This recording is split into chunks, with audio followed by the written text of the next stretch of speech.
This fall, living in North Carolina, I was confronted yet again with redoing my front lawn, which is a fescue grass, which with all the oak trees we have has gotten to the point where there's too much shade and I simply cannot maintain a reasonable looking grass lawn. So I decided to forget grass and completely redo the front yard as a shade garden or woodland garden. And one of the central features of that would be a nice path or walkway. So looking around,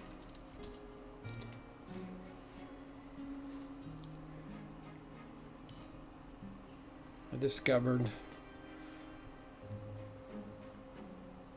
these concrete molds for making garden paths and patios.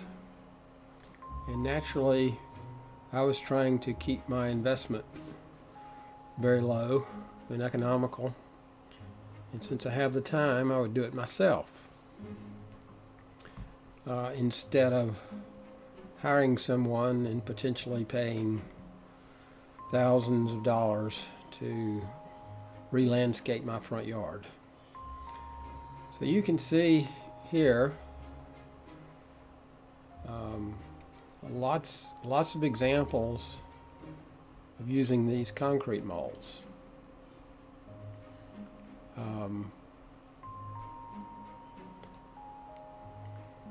And what I came upon, which inspired me, were examples such as this.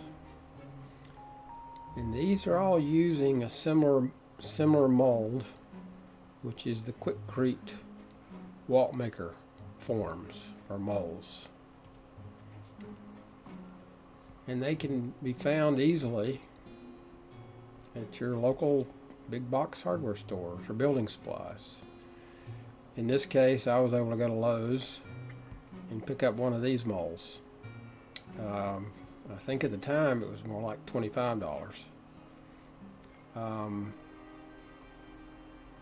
Reading some of the specifications, I get a lot of mixed messages about how much concrete it will take to fill this mold. And watching the video, the Crete video, it suggests that it takes a full 80-pound bag of Crete concrete mix, which turned out not to be the case, at least for me. So anyway, I learned a lot of things using these molds, and I'm hoping that this video will document some of the useful things I've learned, especially in the area of keeping your costs down and making the process go as fast as possible. Because while these are cheap, if you figure out that this is a 4 square foot divided by a $5 bag of concrete, it's just a smidget over $1 a square foot, and it's very hard to find any kind of stepping stone that is that cheap. But while it's cheap, it can be quite slow, and that's what this video is about, are the things that I did to try to speed up the process. The first walkway is about 65 foot long, and I laid down 29 of these stepping stones over the course of about 5 days, spending 4 or 5 hours each day. So, it comes out to easily 45 minutes of mixing and laying the concrete for each stepping stone. This is a work in progress. There's more pathways to come. The materials, as you see here, the mold, some shovels for moving the concrete and mixing the concrete, water bottle to measure the water, some gloves for protection, a tub for mixing, and that's the Crete concrete mix. And you need a trowel of some kind to move the concrete from the tub to the mold.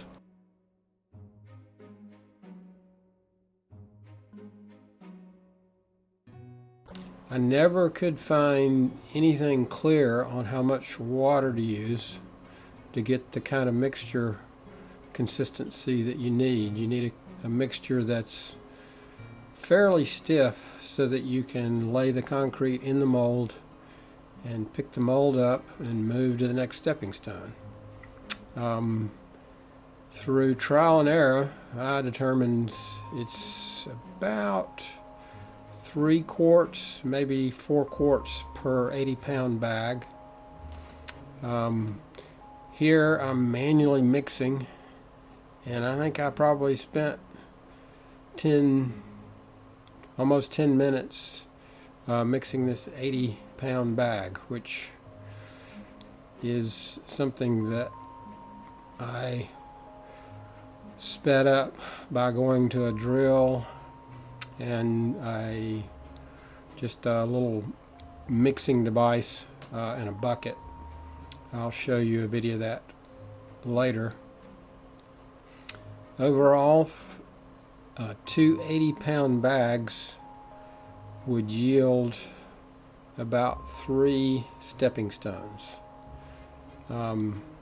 As you watch the video here, the first 80-pound bag yielded me about 1.5 of these patterns, these stepping stone patterns. I should also mention that regarding how much water to add to the concrete mix, while you want it stiff, you don't want it too stiff, otherwise it makes it hard to get it up into the corners of the mold without a lot of vibration. And even still, you need to tap the mold. You'll see me do that as I move along to get the concrete to settle into the sharp corners of the mold. Mixing it too thin means that you have to let the mold sit there a lot longer and actually allow the concrete to begin to set. Otherwise, when you pull the mold, the concrete will literally droop and start sagging around the edges, and it makes for a rather ugly stepping stone. Now, as I pull up the mold, you'll notice that it sticks. I didn't use any kind of release agent on the mold before I used it this time.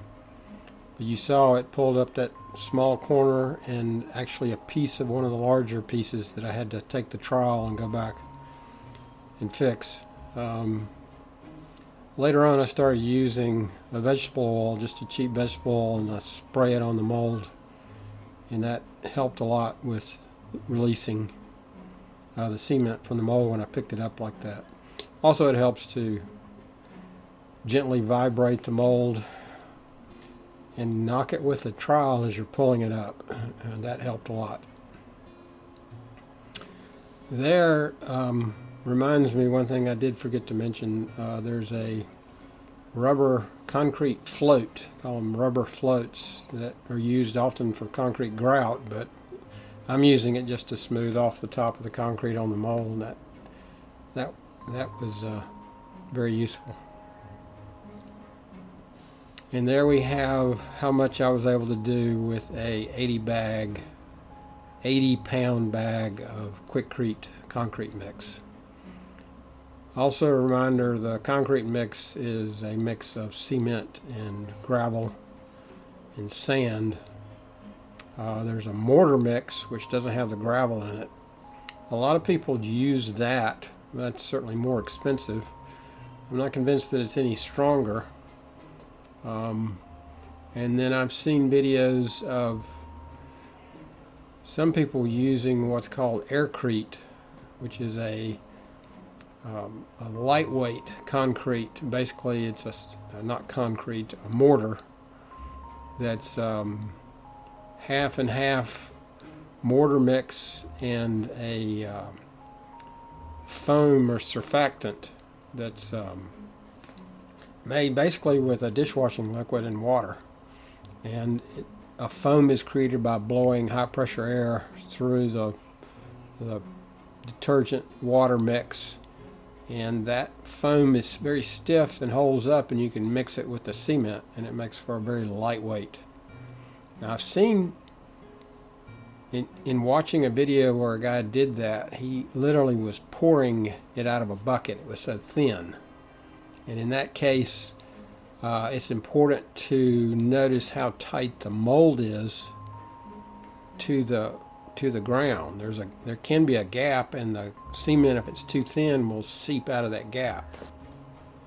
Now this part of the video, I laid the 2 molds that I used over the 29 stepping stones and laid them on a flat concrete floor, because I noticed that they were no longer perfectly level or flat, and you can see there's a gap on the corners.